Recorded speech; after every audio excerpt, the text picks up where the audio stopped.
ሰላምና ጤና ባላችሁበት ቦታ ሁሉ ይብዛ። የተወደዳችሁ የአሮስ ቤተሰቦቻችን ኦርቶዶክሳውያን እንዴት አላችሁ? እንዴት ቆያችሁ? እንዴት ሰነበታችሁ? ኦርቶዶክሳዊ መረጃዎቻችን ጀምረዋል። መረጃው ለመላው ዓለም እንዲዳረስ አድርጉ። የቅዱስ ሲኖዶስ ምልአተ ጉባኤ ስብሰባው እንግዲህ ነገ ሊጀምር ዛሬ የጸሎት መርሃ ግብር ይካሄዳል። እንግዲህ ብፁዓን አበው ሊቃነ ጳጳሳት ተገናኝተዋል። ሁሉም በአንድነት ስብሰባውን ሊጀምር ነው። የ2018 የወርሃ ጥቅምት የቅዱስ ሲኖዶስ ምልአተ ጉባኤ ሊቃነ ጳጳሳት ከየአህጉረ ስብከት ሁሉም መጥተዋል። ሁሉም ተገኝተዋል። ምን ሀሳቦች ይነሳሉ? እንዴት ሊደረግ ነው? ምንድን የታሰበ ያለው? የጸሎት መርሃ ግብሩስ ምን ይመስላል? ብፁዓን አበው ሊቃነ ጳጳሳትስ አንድ ላይ ሆነው በዚህኛው ዓመት ምን ሊወስኑ ይችላሉ የሚሉትን ኋላም መለስ ብለን አሁን ያሉትንም የተለያዩ ቪዲዮችን ሙሉ ላስደምጣችሁ። ብፁዓን አባቶች መካከል በጎ ሀሳቦች ተነስተው ጥሩ የሚባል ውሳኔ ተወስኖ ለሀገራችን እንዲሁም ለቤተ ክርስቲያናችን ሰላም የሚሰጥ ፍቅር፣ አንድነትን የሚሰጥ ውሳኔ ይተላለፋል ብለን እናምናለን። መሪው መንፈስ ቅዱስ ነው። ብፁዓን አበው ሊቃነ ጳጳሳትን እግዚአብሔር አምላክ ይከተላቸው ይምራቸው ለማለት እንወዳለን። ከታሪክ መለስ ብለን እንዲሁም ደግሞ አሁን በዚህኛው በቅዱስ ሲኖዶስ ምልአተ ጉባኤ የጸሎት መርሃ ግብር እንዴት እንደነበረ የተለያዩ ቪዲዮችን የማጋራላችሁ ነው የሚሆነው። ቪዲዮን ተከታትለን እንመለሳለን።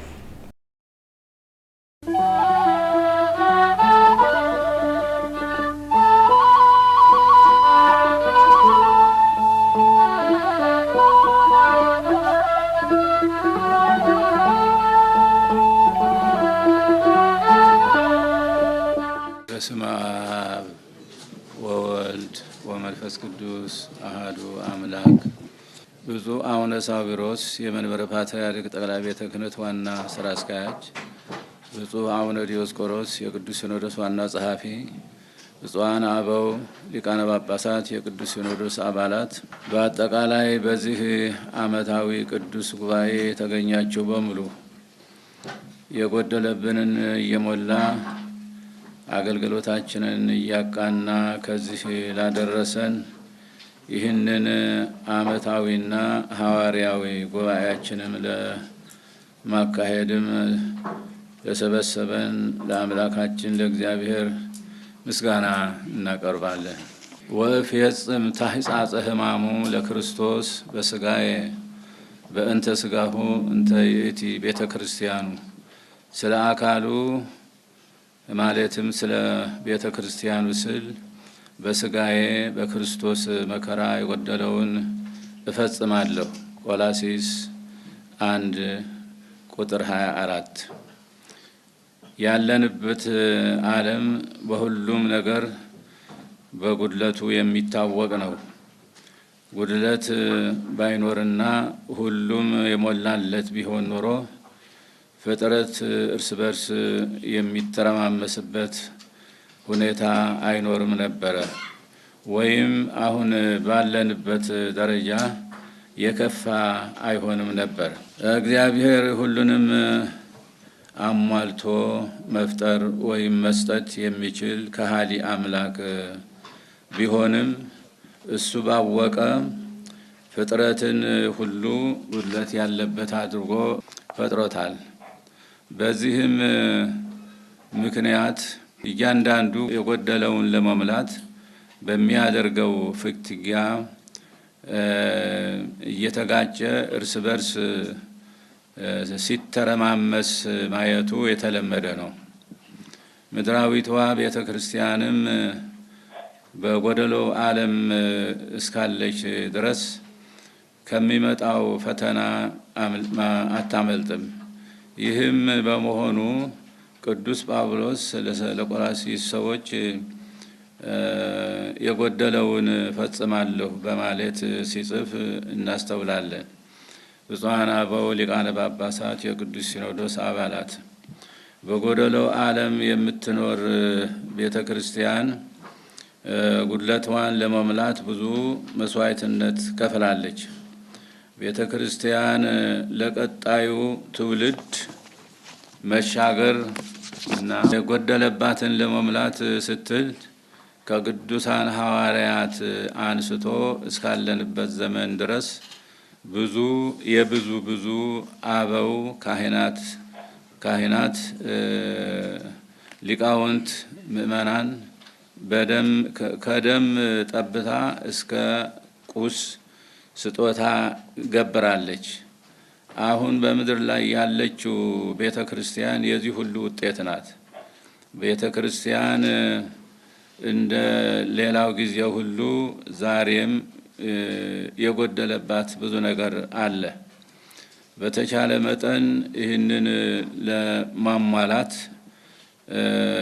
ጥረት ማድረግና በተሻለ ሁኔታ ወደፊት ማሻገር ደግሞ የዚህ ጉባኤ ተቀዳሚ ተግባር ነው። በዚህ ረገድ ይህ ጉባኤ ብቻውን አይደለም። በብዙ ሚሊዮኖች የሚቆጠሩ የእግዚአብሔር ልጆች ድምፁን ለመስማት ከዙሪያው ሆነው በጉጉት ይጠብቃሉ። እነዚህ የእግዚአብሔር ልጆች ለመስማት ብቻ ሳይሆን ድምፁን ሰምተው ለመታዘዝም የተዘጋጁ ናቸው። ከሁሉ በላይ ደግሞ ሁለትም ሶስትም ሆናችሁ በስሜ በተሰበሰባችሁበት እኔ በመካከላችሁ እገኛለሁ ያለው በማለት ጉባኤውን የመሰረተው አምላክ ከዚህ ጉባኤ መካከል አለ። በመሆኑም ይህ ጉባኤ የተወሰነ አባቶች ብቻ ሳንሆን ብዙ ሰማያውያንና ምድራውያን ባለድርሻ ያሉበት መንፈስ ቅዱስም በመንፈስ የሚመራው እንደሆነ የማይታበል ነው። ከዚህ አንጻር ጉባኤው በምድር ያለችውን የእግዚአብሔር መንግስት በበላይነት የሚመራ ነውና ያለበት ኃላፊነት ከባድና እጅግ የላቀ ነው። ጉባኤው ኃላፊነቱን በአግባቡ ሲወጣ የሚሰጠው ሽልማት ታላቅ እንደሆነ ሁሉ በኃላፊነትን በትክክል ካልተወጣ ደግሞ ተጠያቂነቱ በዚያው ልክ ከባድ ይሆናል። ብዙ ከተሰጠው ብዙ ይፈልጋል ተብለዋልና ብፁዓን አበው ሊቃነ ጳጳሳት፣ የቅዱስ ሲኖዶስ አባላት እኛ በአገልግሎትና በመሪነት በምንገኝበት በዚህ ዘመን ቤተ ክርስቲያን የጎደሉባት ነገሮች ብዙ ናቸው።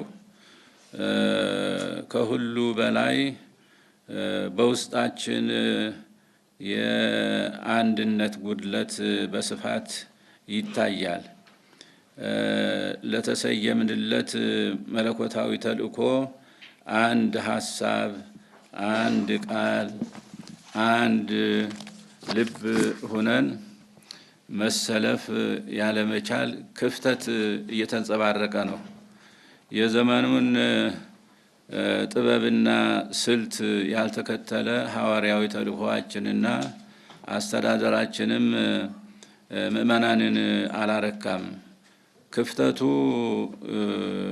የሚዲያ ቀለብ ከመሆንም አልፎ በጎቻችንን በሌሎች እንዲዘረፉ ትልቅ በር እየከፈተ ነው ያለው። በእነዚህ አበይት ጉዳዮች እና በመሳሰሉት ጉድለቶቻችን ላይ ፈጣን ቆራጥና አዋጭ የሆነ ስራ ካልተሰራ ለወደፊት የቤተ ክርስቲያናችን ሕልውና ጥያቄ ውስጥ መክተቱ አይቀሬ ነው። ብፁዓን አበው ሊቃነ ጳጳሳት፣ የቅዱስ ሲኖዶስ አባላት፣ ቤተ ክርስቲያናችን በተጠቀሱት ችግሮች ተከባ ባለችበት ሁኔታ የሀገራችን ሰላም መቀዝቀዝ ደግሞ ሌላው ተጨማሪ ጉድለት እያስከተለብን ነው። አማንያን በመንፈስና በስነ ልቡና ሰላም ከመጣታቸውም በላይ አካላቸው ለሞትና ለጉዳት ሀብታቸውም ለዝርፊያና ለውድመት እየተዳረገ ነው። ይህም ሁሉ ሆኖ ፍትህን እያገኙ አይደለም። አብያተ ክርስቲያናትም በምእመናን ፍልሰት እየተዘጉም እየተቃጠሉም ነው። ከዚህም ሌላ የሌለን ነገር እንዳለ አስመስሎ ከያቅጣጫው የሚወረወረው የባዕዳን ስም የማጥፋት ዘመቻ የቤተክርስቲያናችንን እምነት ከመንቀፍና ከማብጠልጠል በላይ አልፎ የቅዱሳንን ቅዱስ ስዕል በአደባባይ እስከ መቅደት ተደርሰዋል። በቤተ ክርስቲያናችን ሕልውና ላይ በዓላማ የተነሱ አካላት የላክዋቸው እንዳሉ በሚመስል መልኩ በስመ ተሐድሶ የሚደረገው እንቅስቃሴ የኛው መለያ የሆነውን ንዋየ ቅድሳትና ልብሰ ተክህኖ መዝሙርና ስርዓተ አምልኮ በመጠቀም ቤተ ክርስቲያናችንን በአደባባይ እየተደፈረ ይገኛል። ይህ አላስፈላጊ ተግባር የሀገራችንን ዜጎች በእኩልነት የሚያስተዳድረውን ሕገ መንግስት በቀጥታ የሚጻረር ድርጊት ነው። ሆኖም በሕግ የሚጠይቅና የሚያስቆም አካል አልተገኘም። እኛም ዝምታ የመረጥን ይመስላል። ነገር ግን መፍትሄው ዝምታ ሳይሆን በሕግ አግባብ ነገሩን ለመፍታት መንቀሳቀስ እንደሆነ ሁሉም ሊገነዘበው ይገባል። ብፁዓን አበው ሊቃነ ጳጳሳት፣ የቅዱስ ሲኖዶስ አባላት በዘመናችን እየተከሰተ ያለውን ችግር ስንዘረዝር ውለን ብናደር መናገሩ በራሱ መፍትሄ ሊያመጣልን አይችልም። ጉባኤው ከዚህ በላይ መናገር እንደሚችልም እንገነዘባለን። ነገር ግን ለዚህ ሁሉ ችግር ዘላቂ መፍትሄ ሊያመጣ የሚችል መደላድል ይህ ጉባኤ በዚህ ስብሰባ ሊተልም ይገባል ብለን ከአደራ ጋር ማሳሰብ እንወዳለን። በሌላ በኩል በሀገራችን ያለው ያለመረጋጋት በሕዝባችን አጠቃላይ ስነ ልቡና በሀገሪቱ አንድነትና እድገት የሚያስከትለውን ጫና በቀላሉ የሚታይ አይሆንም። የሕዝቡ ስነ ልቡና ከተጎዳ የነገው እድል ጤናማ ይሆናል ተብሎ አይታሰብም። ችግሩ እየታየ ያለው በዋናነት በሀገራችን ፖለቲከኞች በመሆኑ ነገሩ የተወሳሰበ እና የተራዘመ እንዲሆን አድርጎታል። በመሆኑም ይህ እርስ በርስ ግጭት ቆሞ ችግሮች በውይይትና በድርድር በመፍታት የወንድማማችን እልቂት የሚያስቆም የሰላምና የእርቅ እድል ቅድሚያ እንዲሰጠው ጉባኤው የበኩሉን ጥረት ማድረግ ይገባዋል። የነገው ትውልድ ልማታዊ ተስፋ እውን ሊሆን የሚችለው ሰላምና አንድነት ሲኖር ነውና መንግስት፣ ተፎካካሪ ፖለቲከኞችና ነፍጥ ያነሱ ወገኖች ሁሉ ለሰላም መስፈንና ለልማት እድገት መረጋገጥ ሲባል ወደ መግባባት እንዲመጡ በእግዚአብሔር ስም አባታዊ ጥሪያችንን እናስተላልፋለን። በመጨረሻም ዓመታዊውና ቀኖናዊው የቅዱስ ሲኖዶስ አብይ ጉባኤ በዛሬው ዕለት በጸሎት የተከፈተ መሆኑን ለሕዝበ ክርስቲያኑ በእግዚአብሔር ስም እናበስራለን። እግዚአብሔር የተባረከ የተቀደሰ ጉባኤ ያደርግልን። እግዚአብሔር ኢትዮጵያና ሕዝቦቿን ይባርክ። ወስብሐት ለእግዚአብሔር አሜን። ጥቅምት 12 ቀን 2018 ዓመተ ምህረት አዲስ አበባ ኢትዮጵያ።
ጉባኤያችንን ባርክልን፣ ቀድስልን፣ ሰላማዊ ሌሊት አሳድረን። አቡነ ዘበሰማያት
አድናቆቱን ዳግመኛ ደስታን ሰጥተናልና ሁሉን የሚይዝ አምላካችን እግዚአብሔር በዚህ ዘኩሎ እግዚአብሔር አምላክነ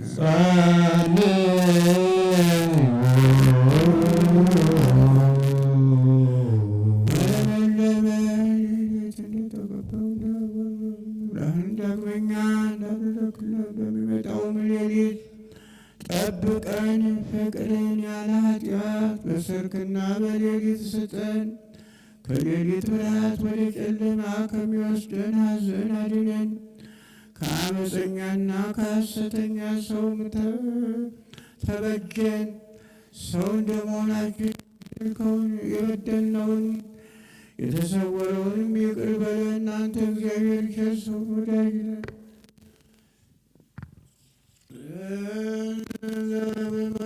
ልጅ በእርሱ ያለው አንተ ይገባል ከእሱ ጋር ከመንፈስ ቅዱስ ወደ ዓለም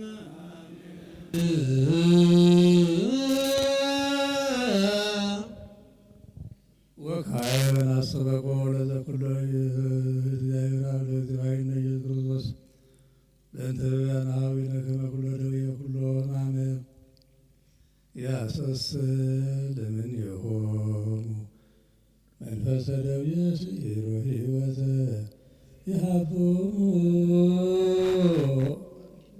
ዘኩሎ ፈውስ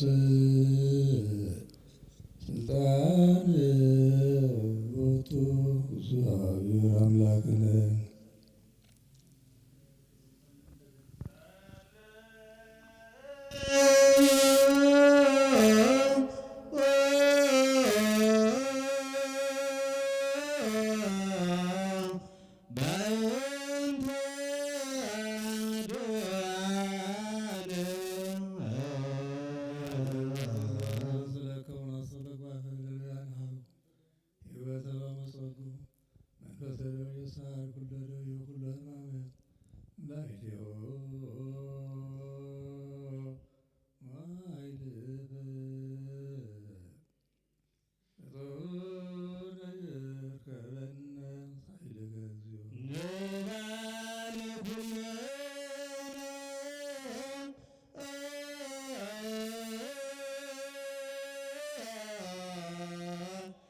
የተወዳችሁ ቤተሰቦቻችን ኦርቶዶክሳውያን የዛሬ መረጃዎቻችን ይህን ይመስላሉ። መረጃው ለመላው ዓለም እንዲዳረስ ላይክ ሼር ማድረጋችሁ እንዳይዘነጋ።